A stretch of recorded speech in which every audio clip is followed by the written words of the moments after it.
for the good people who are joining for the first time, what is it that you do? All we really care about is the freedom of cargo.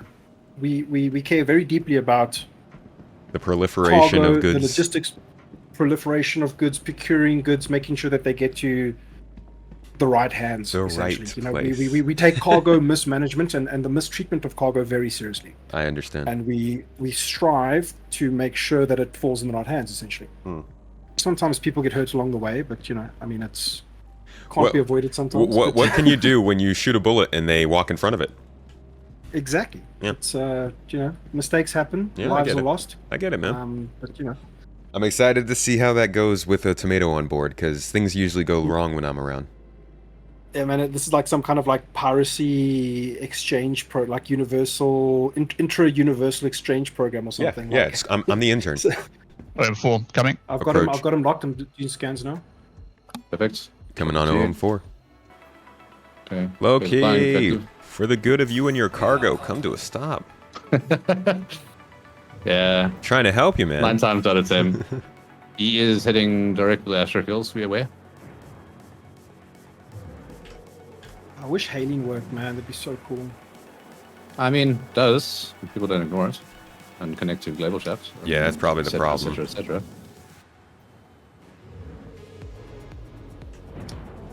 We realistically would love to do more negotiation, but the truth of the matter is... The game this is does what not happens. set up Shields are down. expectations for it.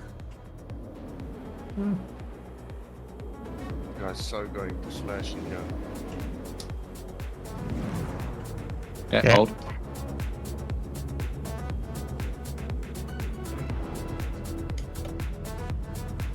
He's ready for boarding? No, He's this. soft death already. Yeah. I was talking shit in chat. Cool. Are we going to send Tomato on his first boarding adventure? Ooh, Yeah. I'm gonna board. Well, Tomato, do you want to take point? No, you keep going. I'm going right. EVA just does Right, not Nick. agree with me. I hope you didn't. Oh, he's here. It's not, Left it's with not you? gonna be on the Oh, face he's on shooting it. me. He's shooting me. He's shooting me. Yep, back it up. Take him down. Let it be known that he fired first. Is this him? I'm behind him. Shoot, I'm down. Nice! Somebody's asking what you guys perceive to be the risk behind piracy in the game, I guess, right now. I guess they're asking, like, what kind of things are you risking as you go about these jobs?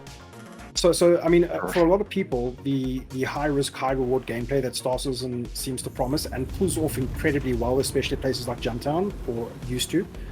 That's what it's all about, right? It's like the thought that you can just play this game and day one heist somebody and make lots of money, aside from like doing something like, you know, small earnings at a time kind of a thing and like grind for it essentially. That is an incredibly appealing concept, especially to me, right? And I think that mindset goes, you know, along with like a lot of pirates. But at the end of the day, it's inarguable that everybody risks time, right? You've seen how we've been operating now, and it's like a big time investment to do what we're doing, right? And that's the thing, because it comes with all the other risks. Because I think what the question is getting at is like, how much are you actually risking in terms of money in the game, right? And that's the thing, right? You're doing the illegal things, and you could end up with a crime stat and go to prison, but you're not investing in your opportunity, right? In terms of money. Yeah, I think people forget that there's a big time investment of waiting and not every job becoming successful. Yeah. Oh yeah. Realistically as well, so there's... In terms of the gameplay, we still do the trading loop. We still do the salvaging loop. We're doing all the same things with extra steps. But we're not putting up the upfront costs of it all. We're paying for that in our time. Are you hooked to the PvP side of it as well, Void, or is that something that's not as important to you? If CRG could add competent AI to the game tomorrow, and they were flying around with escorts and traders and cargo, and you know could basically satisfy the entirety of a piracy gameplay loop for players, I would for sure dabble in that, right? But if it wasn't challenging, if it was too easy to cheese the AI, as I think Fair mentioned earlier, if it wasn't like fun, then I wouldn't do it, right? All right, yeah, that's fair. I think that's how people feel about a lot of the combat too, just in general, even unlawful people are like, hey, I'll just start shooting criminals all the time? I honestly will make content and do the thing that gives me the most fun, right?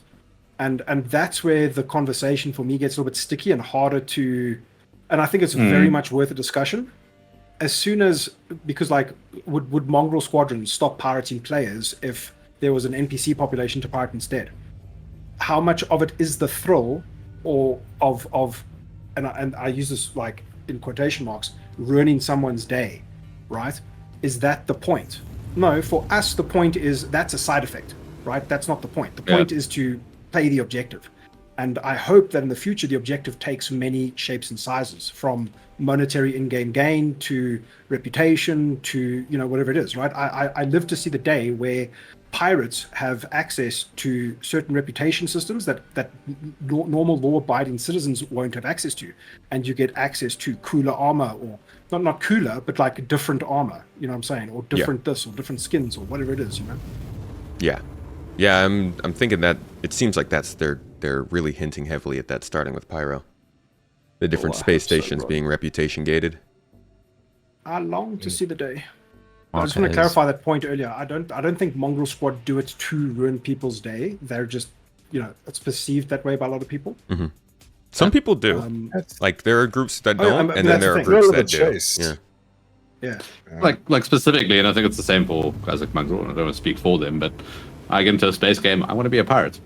Like, that's, yeah. Space pirate sounds like the cool thing for me, and I want to do that. Look, if mining was super fun, I would totally be a miner. You can make mining pretty violent and fun. The player versus player, I don't even want to say like combat, but interaction part. To me personally, as someone Fair just said, like the pirate aspect. To me, it's not even the piracy aspect that excites me. I hardly ever play single player games, like all those beautiful games out there that have single player campaigns. I hardly ever play those because I'm horrible at most of the games I play, but I love the thrill of a multiplayer experience. Just for the challenge of knowing there is some sort of interaction with a real person. For me, it's more like a game of chess. It's about, do you play against a chess computer or against a real person? And knowing that there's a real person that makes decisions by the second, by the microsecond, in real-time decisions that are controlled by intellect, by creativity, by emotions and stuff like that, you know, and that's different from challenging or being challenged by an NPC, I think, still. What if there were no shots fired? Like if you guys did all the piracy and it was all just talking and trading, basically. Like the negotiation and stuff is actually a really, really cool key part, I think, of having players instead of NPCs. And I was wondering if the piracy was all completely peaceful, would it be the same? Because I think a lot of people would assume you guys would say no. No, I'd be there for it. I enjoy the thrill of the chase, and I enjoy a bit of like my combat. But if we can get to parlay, I'd be there for it, and I constantly try. I think that's part of the fun and the excitement, is that you never know who will parlay and who will resist and who will give up, and you know what I mean. That's part of what makes it so exciting. Mm-hmm. Every encounter is different. If you only have like the good people and everything is, we all throw flowers at each other and hearts and there's eternal love, and that's great for real life. I wish we had that in the real world right now a bit more, right? But this is a game. This is a fictional universe. This is something where I can choose. I'm a good person in real life. I choose to play as a bad character here in game, an opportunistic character who seeks to just outmaneuver my opponents and make money doing so. And I feel like a lot of the toxic, quite frankly, communication around the PvP versus PvE situation is because I feel like people, I don't know, maybe people forget that this is a game first and foremost. It's not the real life, and I just wish people could take it less seriously sometimes when they just, I know we all invest time, you know, we all lose time when we lose our cargo or we lose our ships or we go to clash or whatever, but first and foremost to me it's a game, isn't it? And this is not the real world. At the end of Well, yeah, that's the fun in a game. A game is a challenge. So, I mean, if pirates didn't exist, there would be less of a threat for other players. So Yeah. it essentially becomes more boring because now you have one less thing to worry about. You're worried about piracy. You don't want to leave your ship somewhere. You keep eyes out, and it adds to the thrill. it's kind of, the game isn't really like it's just not finished, you know. There's so many reasons why getting attacked by a pirate in 3 years will be entirely different than it is right now. I mean, even down to soft death, right? We're at the stage right before the point where we're not shooting to blow up a ship or shooting to disable a component, and we're all just going to be going for power plants all the time, because 9 times out of 10 a player won't die, even if it's by accident, because you go too far after the soft death. And then also you've got the death of a spaceman, so players will have to be forced to negotiate instead of just backspacing, learning that they can negotiate. Then you have like hacking, which is going to allow players to defend themselves via hacking instead of just missiles and guns. Like, there's just so many things that stops people from understanding they can defend themselves, and stops pirates from being able to do things correctly. That means everybody gets angry so much faster. Like just yesterday, I think the boys here had a situation where they were asking or trying to negotiate with the victim, I'll say, in global chat, and you never know. Maybe they're F12. They're not even following global chat. So and then are they using voice comms? So Yeah, the support really for player to player interaction, like trying to do that stuff. And as you said, like once we've got the ability to disable components, obviously that will be a totally different kind of game. But the game is what it is right now, and not all of us are like in their 20s. So if we want to get our fun out of what we paid for right now, I think we all need to try and have a discussion about what we want to do with the game right now. And I think that's why it's great that you're doing what you're doing. I mean, you're usually more on the law-abiding side of things, I think is fair to say. So I think it's great that both sides of sorts can have a discussion about this and try and understand each other's points a bit better. it's important, man. I've seen for years, and I'm like, my organization, we have a rule of non-consensual PvP, so like this wouldn't be allowed for us. But I'm doing this more on the content creation side to draw attention to it, because I've been seeing it for years in streams and servers and stuff. People will be like, yeah, pirates should just have a private server. And somebody just said recently, it was kind of mirrored in chat, but all protagonists need antagonists. And there are pirates in Star Citizen, and Star Citizen is focused on allowing players to do everything that NPCs can do. So it'd be crazy for them to be like, yeah, pirates exist, but you can't be one. Out of everything that's causing problems, fights, misunderstandings, and even things like the event last weekend, it's because the game does not give the players enough tools to properly stop these things from happening, or even to just understand what the heck's happening. We can't even scan FPS. You can't.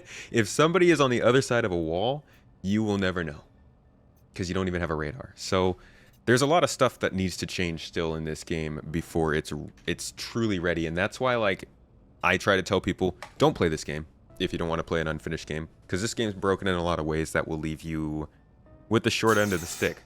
And eventually it will get better, but for now we have to deal with a lot of the growing pains.